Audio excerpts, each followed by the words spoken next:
Di tengah hutan yang rimbun, terdapat sebuah ekosistem yang unik dan beragam, hutan pangan, yang juga dikenal sebagai agroforestry, adalah sebuah sistem produksi yang menggabungkan tanaman pangan dengan tanaman yang lainnya, seperti pohon dan tanaman obat-obatan.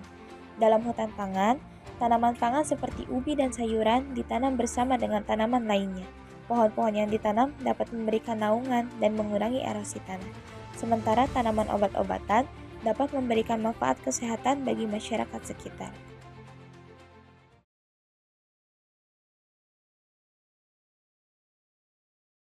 Assalamualaikum warahmatullahi wabarakatuh. Halo sahabat semua, saya Ira. Saya Najwa. Saat ini kita berdua dan teman-teman KPI lainnya sedang berada di Pondok Pesantren Ekologi Atorik yang beralamat di Desa Sukagali, Kecamatan Tarogong Kidul, Kabupaten Garut. Pondok pesantren ini memiliki ciri khas tersendiri, di mana selain mengajarkan tentang ilmu agama, para santrinya juga dibekali tentang ilmu keterampilan dalam bertani. Sebagai mahasiswa komunikasi penyiaran Islam, kami tertarik untuk melihat bagaimana pesantren ini mengintegrasikan dakwah dengan pelestarian lingkungan. Yuk!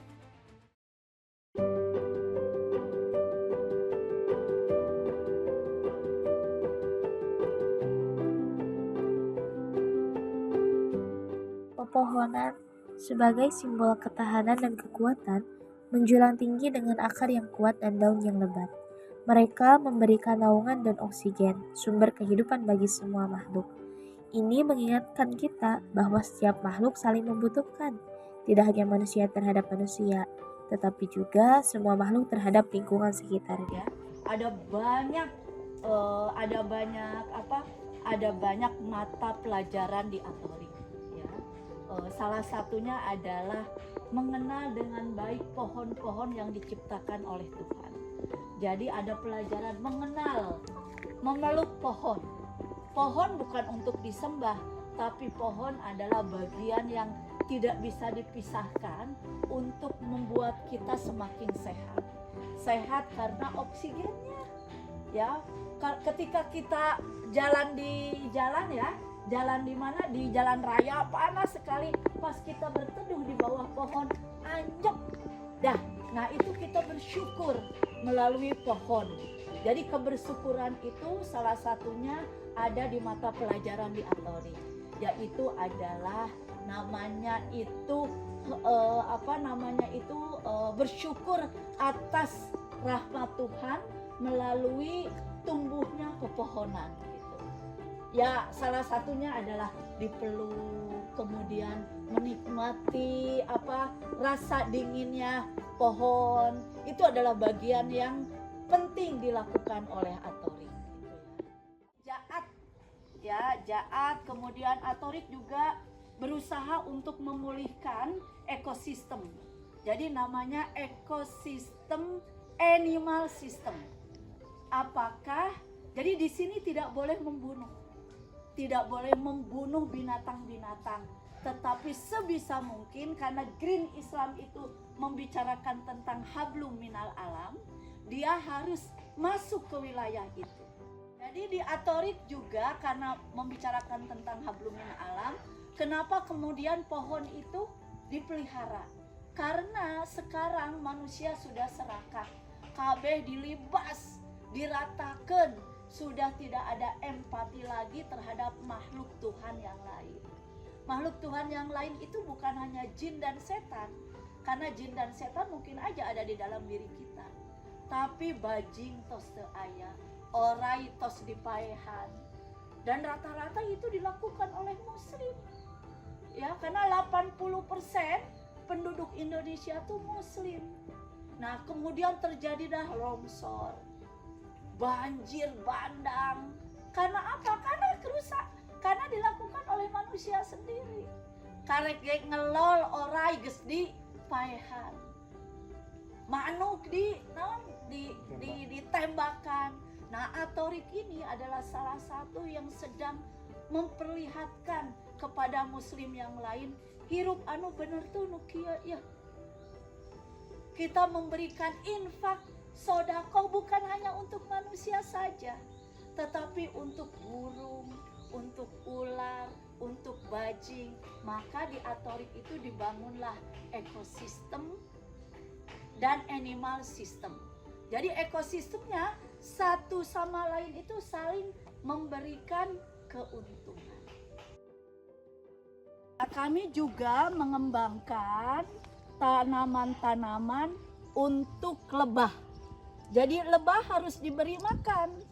Jadi salah satu yang paling penting di ajaran agama Islam itu adalah menceritakan tentang lebah. Kalau lebah hilang berarti sudah kiamat. Ya, itu hati-hati banget. Kalau kita sudah tidak mengenal lebah, tidak berdekat-dekatan dengan lebah, tidak merasakan bagaimana rasanya madu, itu sudah hancur. Dunia sudah hancur. Ya, nah Umi mengembangkan mengembangkan peternakan lebah. Ini salah satunya nih tanamannya. Ya, ini yang disebutkan makanan terbaik di dalam Al-Qur'an. Tapi apakah di pesantren kalian mengembangkan itu? Tentu tidak, karena Umi tahu ya. Jadi ini adalah bagian yang tidak boleh dilupakan di dalam Al-Qur'an, yaitu lebah. Nah, lebah juga harus terus dipelihara supaya hidupnya terus ada. Itu tergantung kemurahan manusia, tergantung para muslim.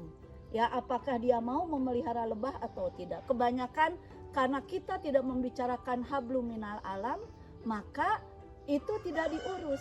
Nah, kalau di kami diurus sekali. Salah satunya adalah ini, bunga air mata pengantin. Banyak itu di sana juga banyak, tuh di sana juga banyak. Jadi kami menyediakan makanan-makanan untuk lebah.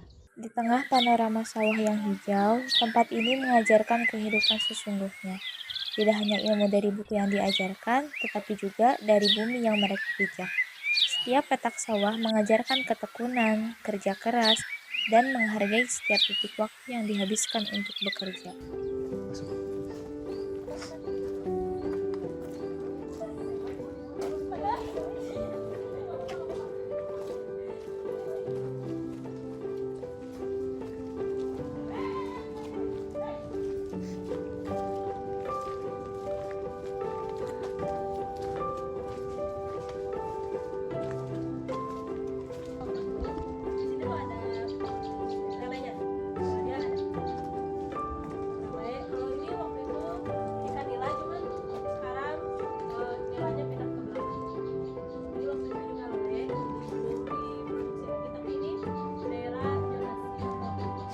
Kolam sebagai sumber kehidupan, menyediakan habitat bagi makhluk hidup yang menghuninya. Airnya yang tenang mengundang ketenangan, meminta kita untuk bertadabur dan merenungkan kebesaran Tuhan. Setiap tetesan airnya mengajarkan kita untuk selalu bersyukur atas nikmat yang telah diberikan.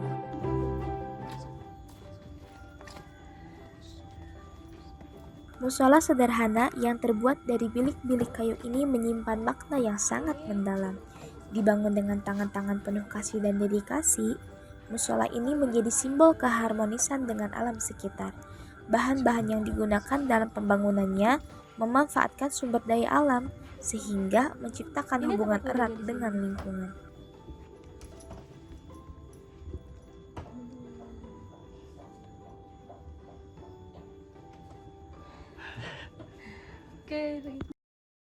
Kami mendapatkan akses dengan mudah, murah untuk mendapatkan itu semua tanpa ada uang. Ya, jadi kami tidak memikirkan uang. Uang itu nomor sekian. Ya, nomor yang paling pertama itu adalah subsisten. Kamu ketika sakit, nazwa, bisa mendapatkan batuk, bisa mendapatkan obat batuk dengan gampang tanpa membeli. Kan kalau sekarang kita harus, kalau tidak punya uang kita sakit, bagaimana kita bisa ke rumah sakit atau ke dokter untuk bayar? Nah, Atorik itu mengembangkan obatnya harus dari dalam dulu. Jadi tidak ada uang. Ya, kemudian kita lapar. Dari mana? Kalau kita tidak punya uang, kita tidak bisa membeli uang. Atorik tidak begitu. Atorik bisa makan dengan gampang, cari ikan di sana, cari tutut di sana, cari genjer di sana dengan gampang, tanpa keluar uang.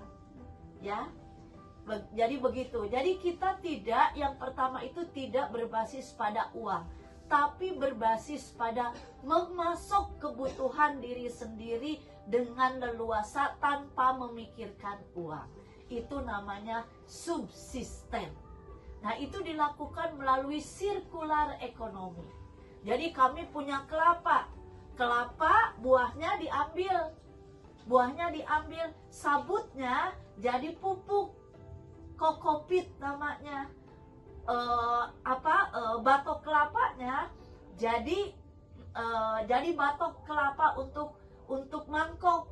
Kelapanya, daging kelapanya sudah diparut, parutannya menjadi tepung kelapa, bisa jadi macam-macam kue. Sebuah bangunan yang terbuat dari kayu dan bambu yang digunakan santri untuk menyimpan padi untuk kebutuhan pangan di pondok pesantren yang dinamakan Leit. Leit ini juga memiliki nilai sejarah yang tinggi. Bangunan Leit ini telah ada sejak zaman kolonial Belanda dan telah menjadi saksi bisu atas perjuangan masyarakat desa untuk mencapai kemerdekaan. Leit ini adalah sebuah bangunan yang memiliki nilai sejarah, budaya, dan ekonomi yang tinggi. Leit ini telah menjadi bagian dari kehidupan dan akan terus menjadi simbol kemakmuran dan keberhasilan panen bagi generasi yang akan datang.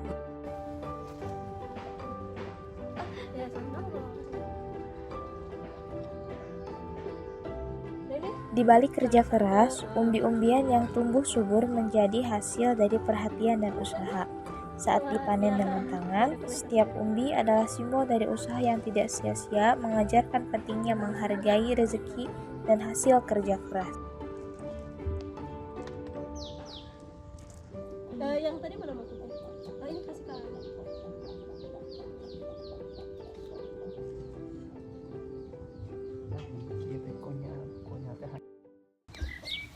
Yuk.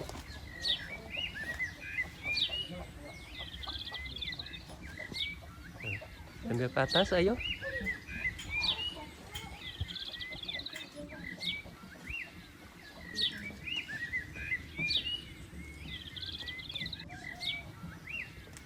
ini zonasi urban farming. Kalau misalkan di kota nggak ada apa, udah cukup. Benih-benih kecil sebagai cikal bakal kehidupan mengandung potensi untuk tumbuh menjadi tanaman yang kuat dan sehat.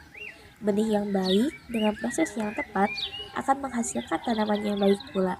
Hal ini mengingatkan kita bahwa setiap tindakan kita, baik itu menanam kebaikan atau kejahatan, akan membuahkan hasil yang sesuai. Cengkeh, terus sawu, labu.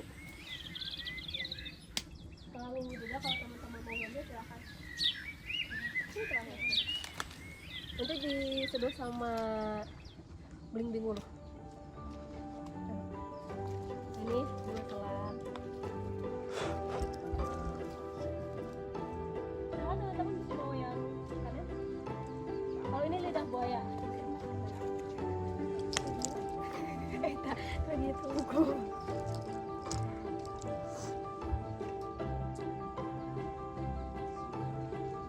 Nah, ini juga bisa dipakai pewarna alami ya teman-teman. Ini warnanya ini.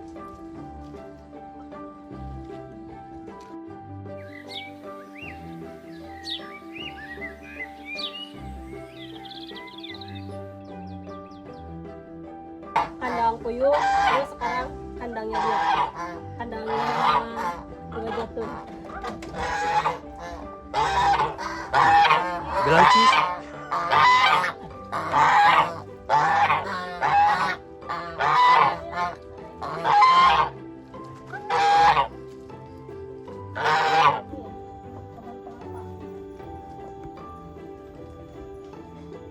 Misalkan kita tuh kalau yang pohon kelapa itu nggak ada yang berbuah dari dirinya, kita bikin sendiri ini nih.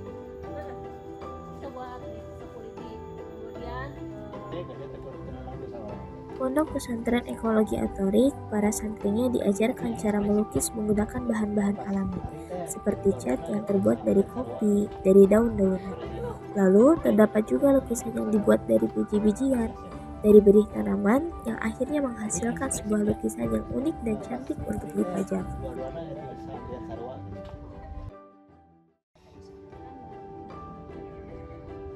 Hasil bumi ini kemudian diolah menjadi hidangan sederhana yang penuh makna.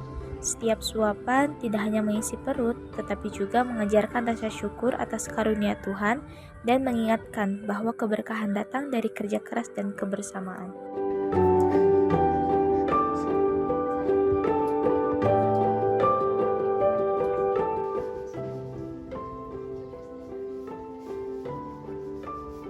Batok kelapa menjadi bahan bakar yang ramah lingkungan. Selain itu, batok kelapa dapat dimanfaatkan sebagai wadah untuk makan dan minum. Kreativitas dan inovasi dalam memanfaatkan bahan-bahan alam ini mencerminkan komitmen kita untuk menjaga kelestarian lingkungan. Upaya mengurangi dampak lingkungan, energi bersih dari kayu bakar menjadi pilihan utama.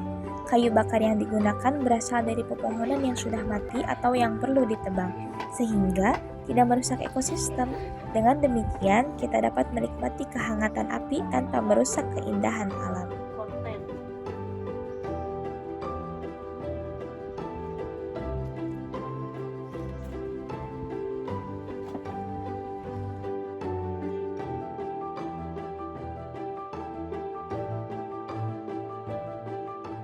Sekolah Tinggi Agama Islam Kiai Haji Badruzzaman KPI Seru. Demikianlah liputan kami di Pondok Pesantren Ekologi Atorik, tempat di mana ilmu agama dan kepedulian terhadap lingkungan berpadu harmonis.